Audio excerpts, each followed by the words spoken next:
call the Waterworks and Lane Commission meeting to order. Number 2, an approval and additions or corrections to the minutes of the following meetings. The regular commission meeting held on May 8th, 2015. Also, Okay, I'm approved as read. Okay, any other conversation? If not, all those in agreement, please say aye. Aye. All right, and 2.2, a special commission meeting held on June 26th, 2015. June 26.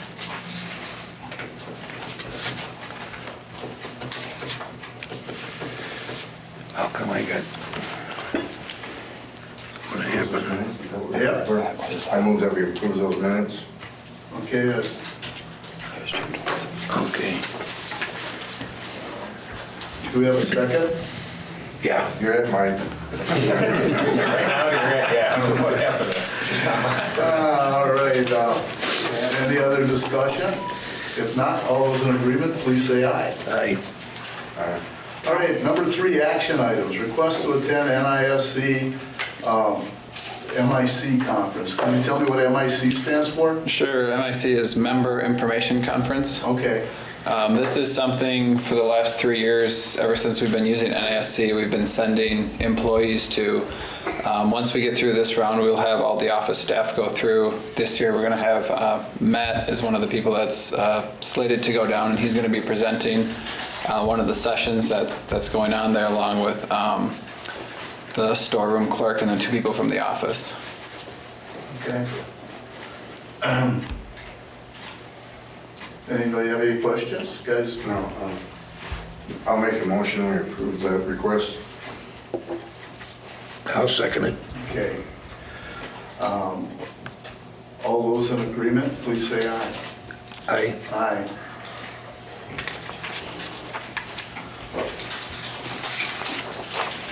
Okay, department update, safety committee.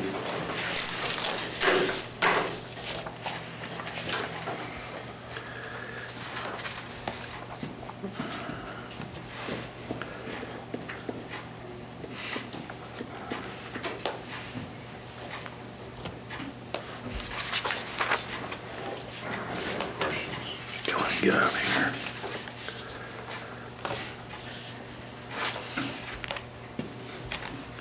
Get me off of here. Just click here. Gonna go out the street. Any questions on the safety reports? Okay, line superintendent.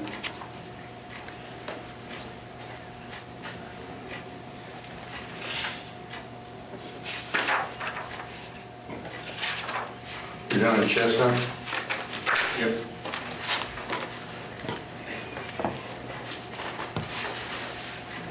Regrettably. Those are the poles that were changed? Yeah, it's moved, yeah, over a few feet. The 7 animals, is that seasonably normal or is that high? That's pretty normal for this time of year, Rick. Yeah, we usually see an upturn right around spring and summer, and then as the fall comes in, it goes down again.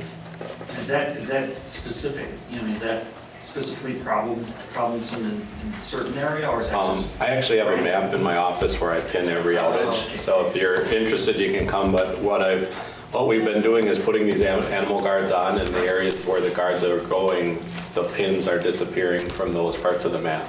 So we are making improvements in that area. Do you have any idea how many animal guards you actually did put on? There must be hundreds. We've been ordering 5,000 a year for the last 4 years, so we're up. 5,000 a year? Yeah, so, Holy moly. yeah, That's a lot of animal protection. yeah. You gotta get an award from the ASPCA protection. At least recognition from your buyer of the year or something. Yeah. Any other questions, comments? Water Department operations report. You were gonna do some testing, listening for leaks, is Is that in progress, or? Yeah, he's actually in town today, trying to finish up on a couple hot spots that he might have a possible leak. So once he correlates them to see what we got, hopefully next week or two, we should have a report on what he found. I think so far he's found 2 spots where he might have a leak going on, so we have to dig them up in the near future here, so. You haven't been at the rapid pool yet, huh? I don't know. Close to it. One of the meetings, I was with Dale at the WWA meeting, and it was one about water losses, and it was for really smaller municipalities that do like 600,000 gallons a day or whatever. And a fella asked one of the presenters, like, what do you think is reasonable water loss? And he said, probably under 10%, he said that happened. And the guy there said, well, what do you think of 55%? And this guy ran the water systems for Puerto Rico. So I think they think it's a rite of passage. Pretty much everybody just thinks that we get water for free.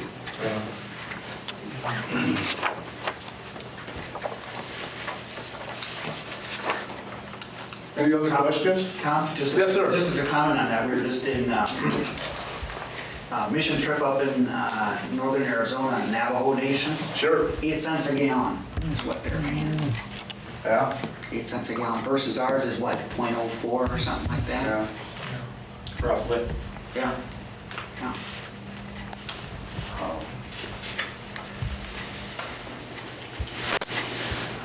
Any other questions? Nope. Not office managers report?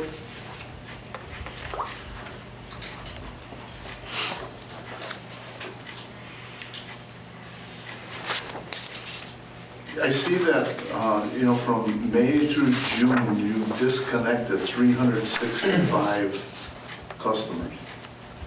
And you sent out 1,200 disconnection warning phone calls.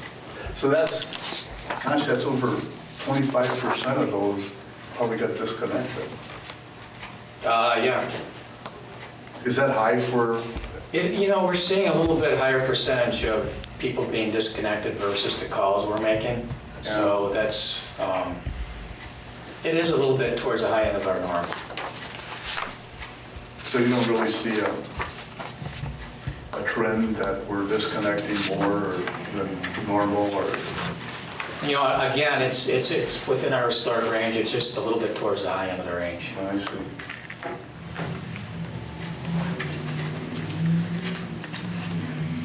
And then for 2015, boy, that seems like, again, 567 disconnected on a people.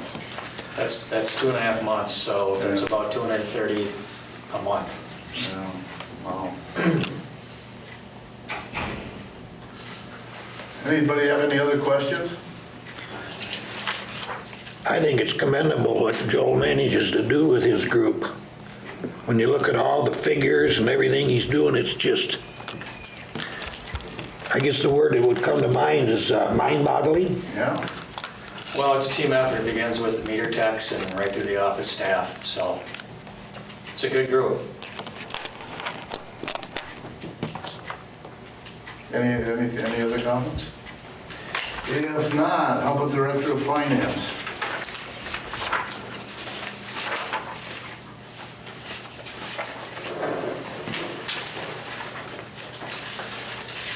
I know you're pointing out that our net operating income compared to last year is up substantially. The cold winter of 2014 is far behind us, so the rates have helped that year, and then with our increase in the electric rate increase definitely helped both. All we need is a couple really good air conditioning days. There you go. Well, overall, the numbers are looking real good. Overall, we're pretty strong this year. I see you have a new collection agency. I know you fellows use that state program, the TRIP and the GSCC. Right. What other falls out of that is just people that are still around that won't pay, that are paying some bills? There's a very limited amount that's going to fall into the new collection agency. It's going to be either individuals that we don't have a social security or driver's license number for, or primarily if they're out of state. So if somebody's driving through, they hit one of our poles, they live in Minnesota or, even Texas, this collection agency will kind of work with those people then. Oh, I see. Okay. But it's not going to be a lot of business going through them. That's good, because then you don't get a heck of a lot from a collection agency. Right. Any other questions? If not, information systems administrative report. Other than thanks for helping us out, finding where we're supposed to be on this iPads. You're welcome. It's not in the street yet. And the first item, you have mobile solution. Is that it's called, like ours is called mobile library. Is this something similar that the people out on the trucks are going to have? Yeah, that's part of the solution. Okay. The rest of it is to get an application where they can actually do work on the iPads as opposed to just reading a PDF. I see. Okay. Well, neat.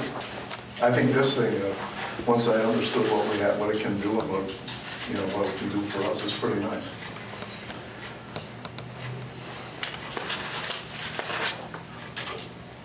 Any other questions?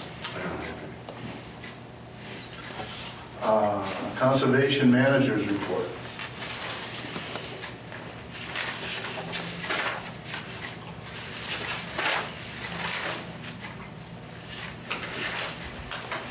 This thing's going on Ocean Spray. They got a new plant manager, is that what I understand?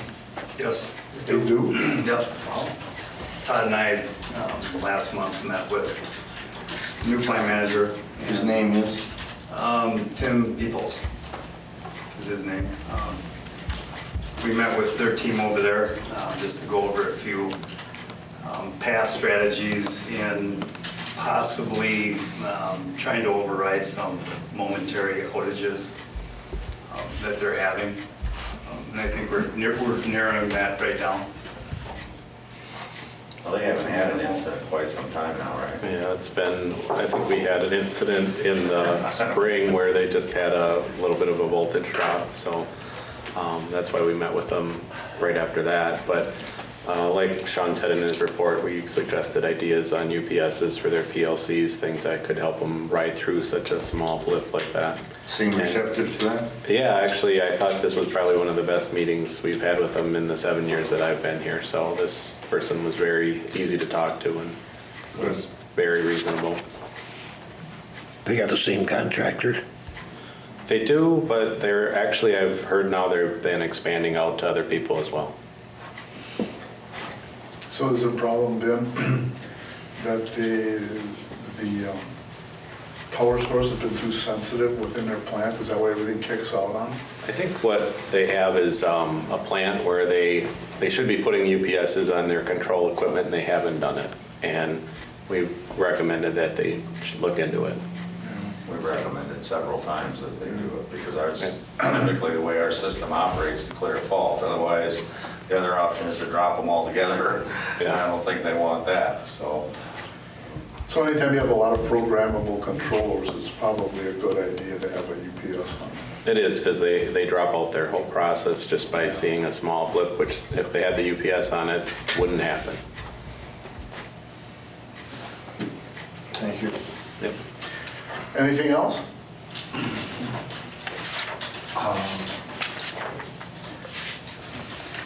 Director of Engineering and Electric Operations.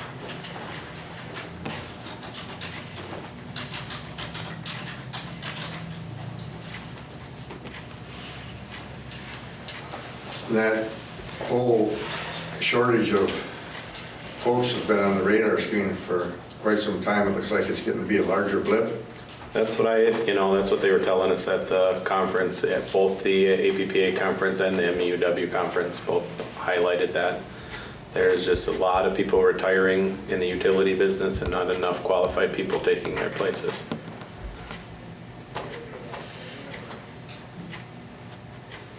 Overall, from I've done some email traffic between me and the commissioners this week, but overall, I think we're sitting fairly well compared to other utilities. We've got a few retirements already. Well, a few are going to happen this year. One has already happened.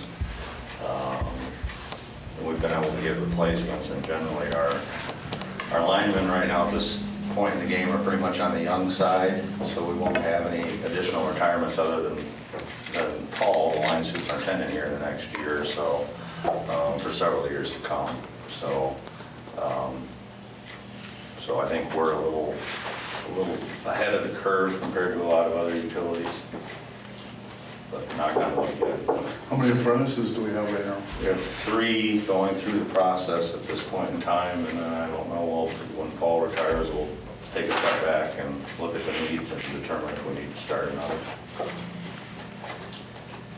Is there a number that you're supposed to have so many journeymen for every apprentice, or? It's more based upon your system and how much work you have. Typically, we're one of the larger ones in the state, municipals in the state, so we're staffed heavier than most on the lineman perspective, more with ones our size, the top 4. So a lot of it depends upon how spread out your service territory is, and with the acquisition of Buren several years ago, it spread our service territory out further. So it's more based upon your service territory than actual hard numbers.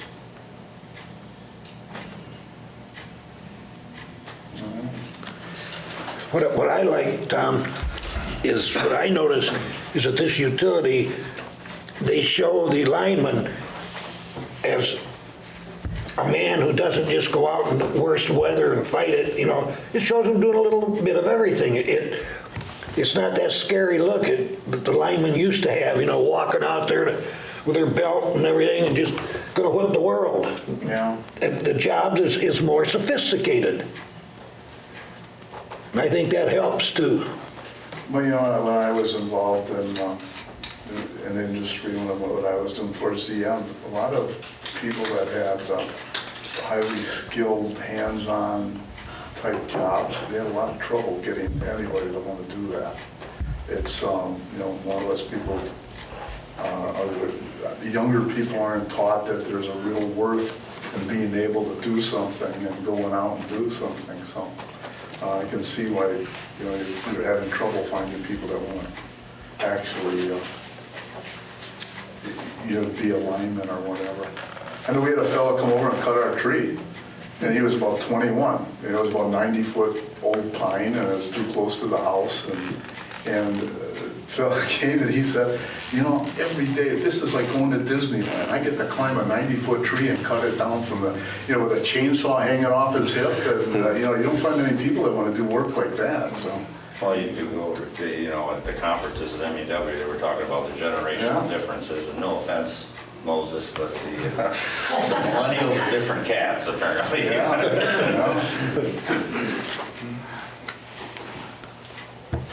All right, let's see, general manager.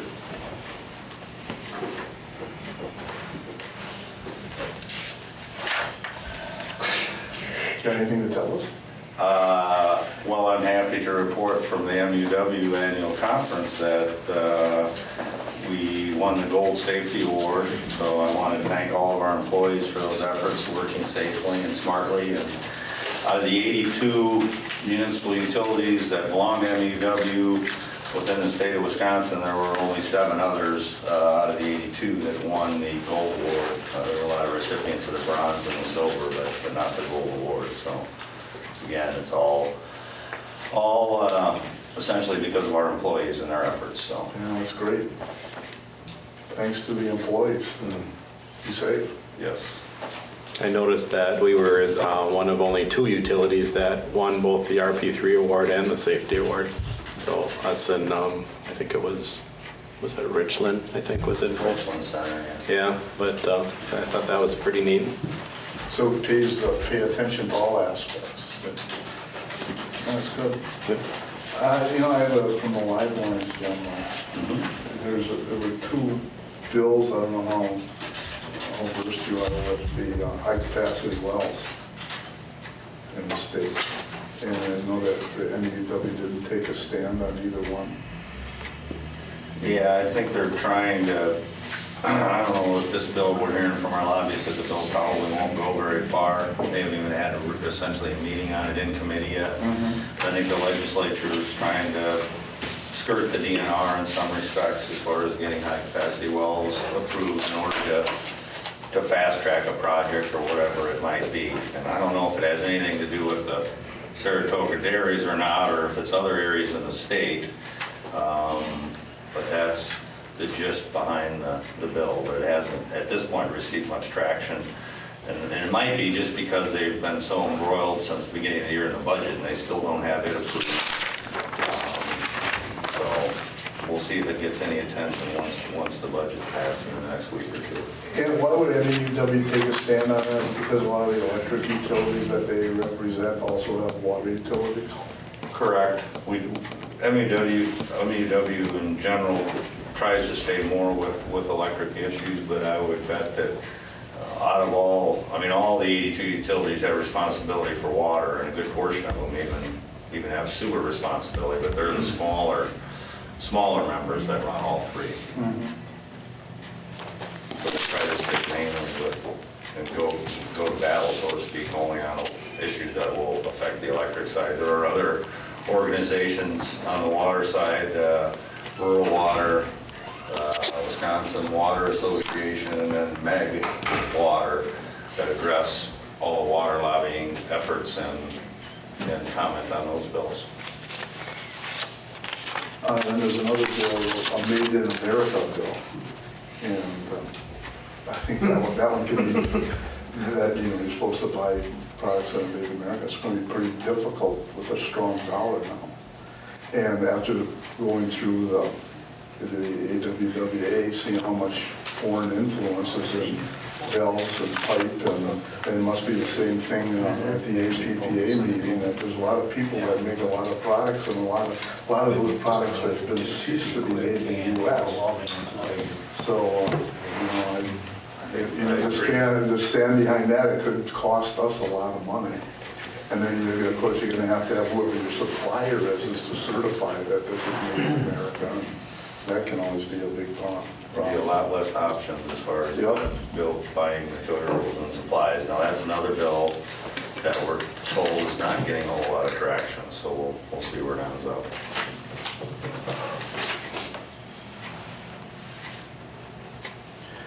Anybody else? How about accounts payable? Tom?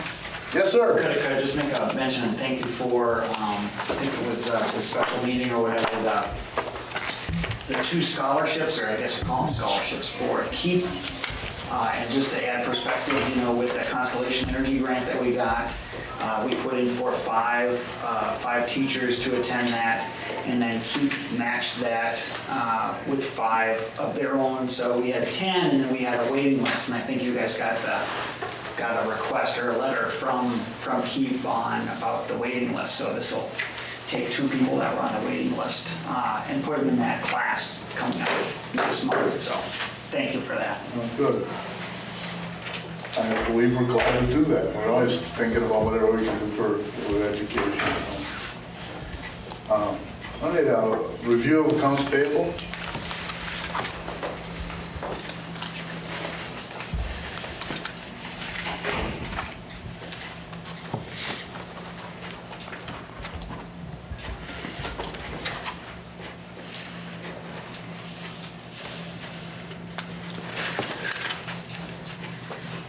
I just love this.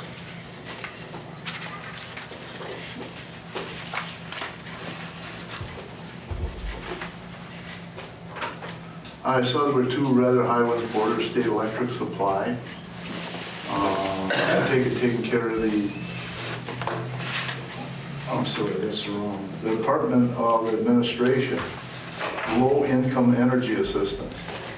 And it was almost $34,000. Is that something we have to contribute to the state? Yeah, that's the customers pay that in on their monthly bills, and that's just us transferring that money to DOA to cover that program.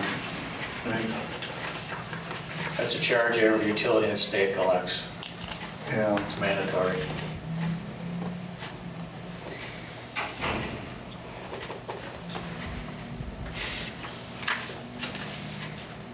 And then I don't remember what page it on, but we did some transformers and some inventory adjustment. $90,000 or how that was. Yeah, every January, we look at our distribution transformers, and then we try to anticipate our needs, and we order them all at one time. But then it does happen, Tom, over the course of the year, if we use 2 or 3, and I think we had a couple of the larger pad mounts that we use, that then we have to replace those. So I think that 90,000 that you're referring to was that. And you get a discount when you? We get the prices that were, when we bid it out in January, they honor whoever gets it, they honor the prices they gave us in January. Okay. Yeah. And then, yeah, and a lot of those, if we put one in service, then we still gotta have a spare. So maybe you're reordering spares throughout the year as well.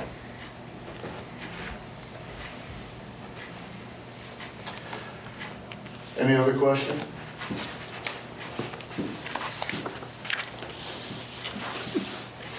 Right on.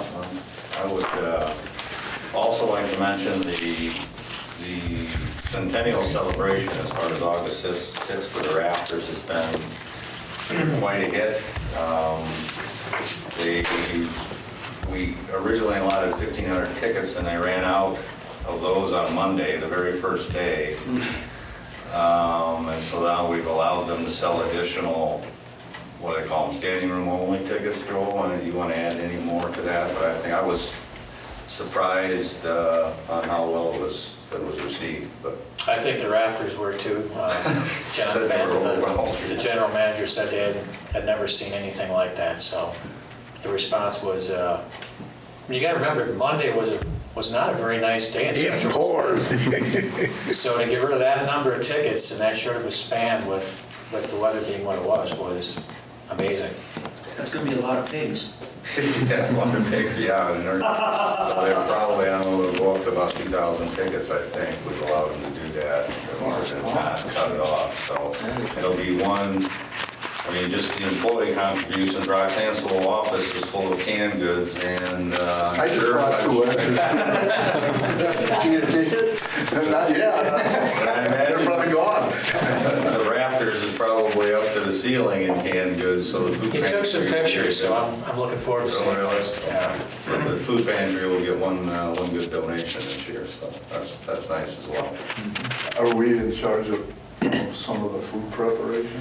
We let the Rafters handle that. Once we figured out the numbers that may come, and we only have one chef, Teddy, out of the water department. We figured that the Rafters have done big events like this in the past, so we handed off all of that responsibility to them. That's probably good. If you're not used to feeding a lot of people, you might be cooking burgers.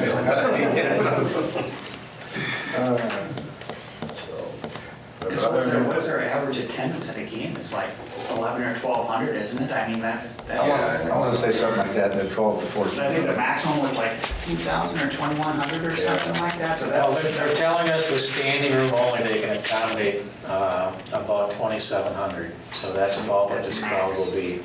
And they're going to bring in additional, he said he was going to put in additional bleachers along the sidelines in order to accommodate some of the standing room only folks as well, so. Oh, good. We're happy it was so well received. Yeah, that's really nice. I think it's a double whammy, supporting the community and the Rafters and, showing our appreciation to the customers. And I don't know how, I think it's really well done. I don't know how the food pantry operates, but I know there are times when it gets very slow there. And you kind of wonder if this is one of those times where this is going to be a real good blast of what they need. Well, they just had the United We Can event. That was June 17th, so they got a 8,200 pounds from that event. If you saw, those were the sculptures and stuff, 8,200 pounds, so, Oh, great. yeah. And the other thing I had to add is, I guess, when, probably get together later this month, when Tom gets back from vacation, Jeff's been doing a lot of work looking at refinancing our bond issuance that we did when I first arrived in 2008. And the interest rates now are looking good enough that we can save a good chunk of change on the payback. So we'll be addressing that and several other issues, so we'll wait till the end of the month. Good. Would somebody like to make a motion to adjourn? Sure would. I'll second that. All right, all in agreement, please say aye. Aye. Aye. All right, thank you all. Thank you.